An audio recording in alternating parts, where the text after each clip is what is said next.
Hello, I'm Lynda Norman, and I want to thank you today for joining me. Your support means the world to me. So today we're going to do a vignette. So droplets of water on the paper, some nice thick rich pigment, just touching those droplets and allowing that water to pull the pigment along those lines.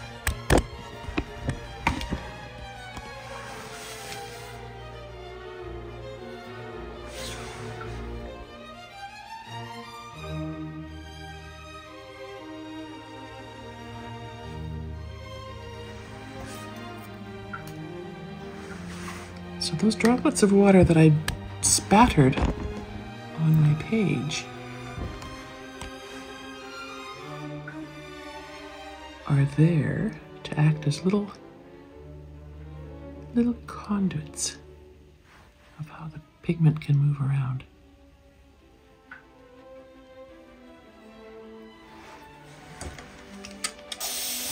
If you use a pigment that is quite nice and juicy,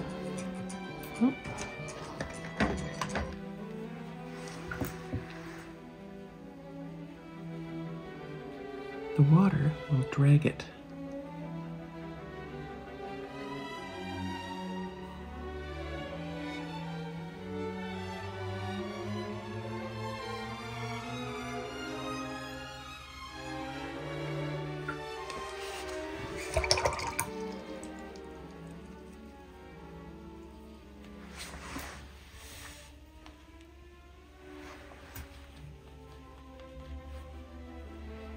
Put in a few green ones. Let the blue and the green mix here and there. Watercolor tends to dry a little lighter than when it's wet. And so some of these will become nice gray, misty shadows in the background. I'm not worried that the greens and the blues are going to mix.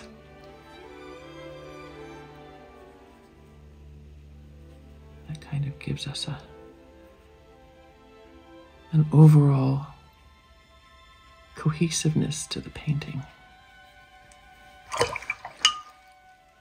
And now, just for some fun, we'll add in some quinacridone gold. Oh, there's one right there that dropped in. We'll just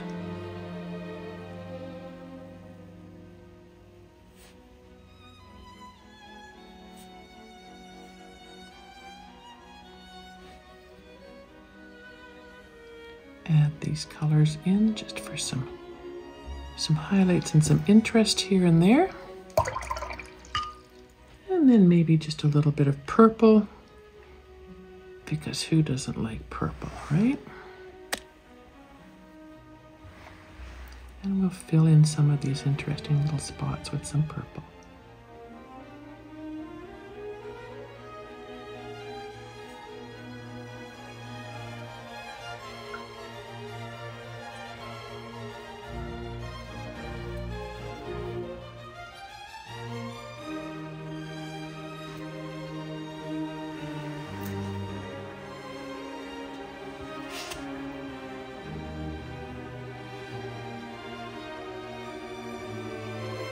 So we don't have to be very specific. We know that these are trees by the general shape of them. And if we blot out a tiny bit, we get some more mistiness.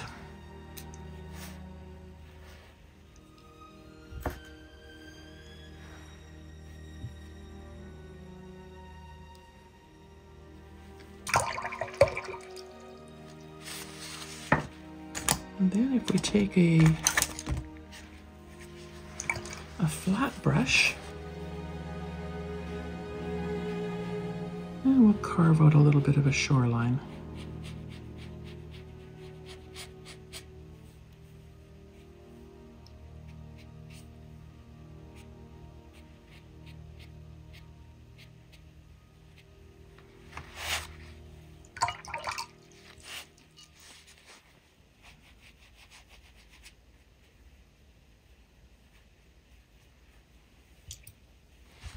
Bring in a little bit of blue for the water effect.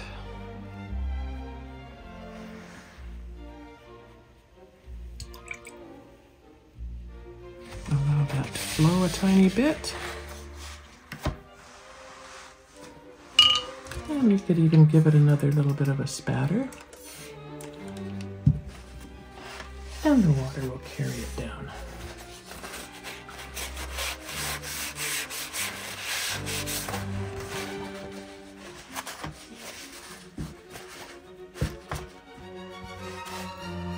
From here you can work in some bushes, some shadows and some shapes below. Put a little bit more of a definition on the shoreline. You can see where the pigment wants to flow down. Gravity and water are pulling it.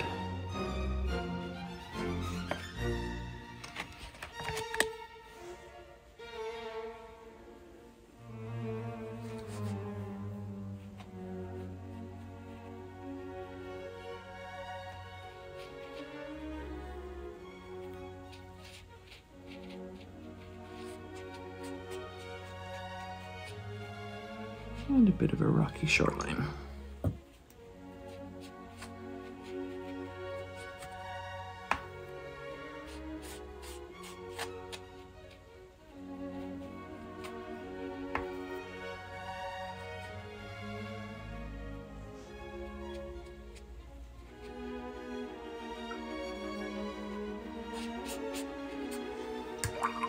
You can add a bit more of the same colors that you have in your top area into your rocky shoreline. The quinacridone gold, if you can see that, it pushes.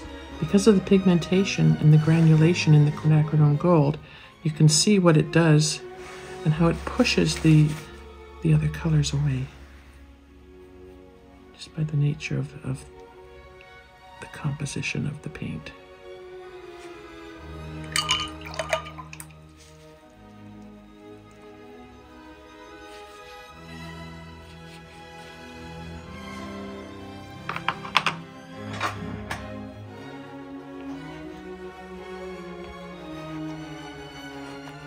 And with watercolor, while it is still wet, you can move it, you can pull it, you can shape it. This is a little piece of plastic that will allow you to do that. Gives you a little bit of texture, and you can work with that, make the shapes that you need to make there.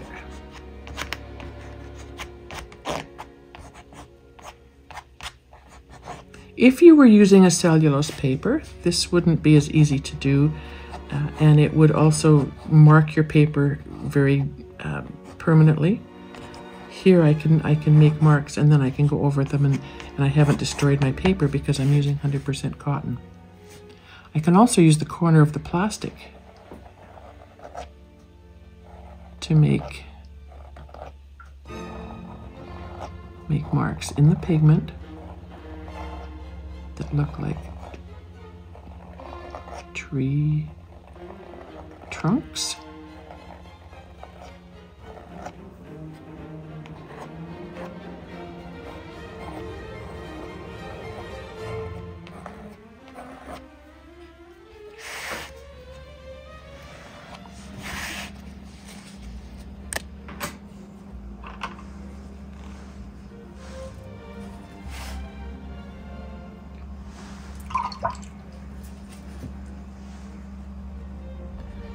Most colors, once they've dried, can be reactivated slightly. Some pigments are more staining than others. Your yellows, your reds typically will be the most staining. And again, it's trial and error. It's learning your pigments and learning about your pigments and what they can do for you.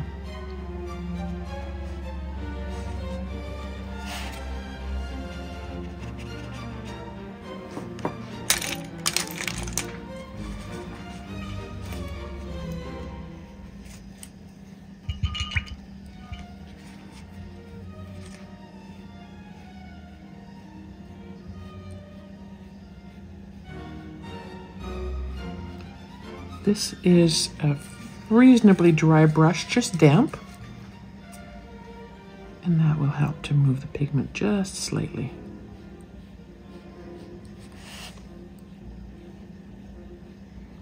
And then to get some ripples on the water, a little bit of that. Sideways motion.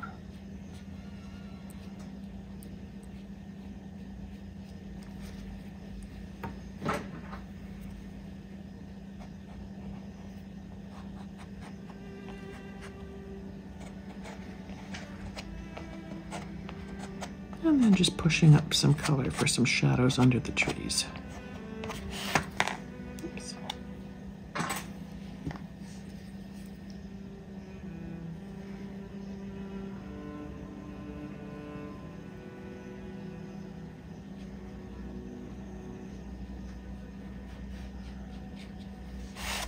Okay.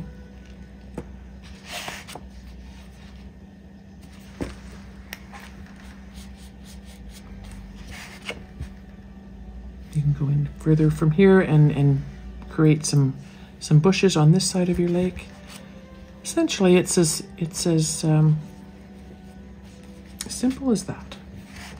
This is a pretty basic example, but it gives you an idea, I think, of how your pigments can work together. You can see the gorgeous shading of how the different colors worked together. They blended together the way the moisture was laid down with the splatter. If you were to spray with a fine mist, you wouldn't get that textured look. Everything would sort of blend together, sort of in this general style.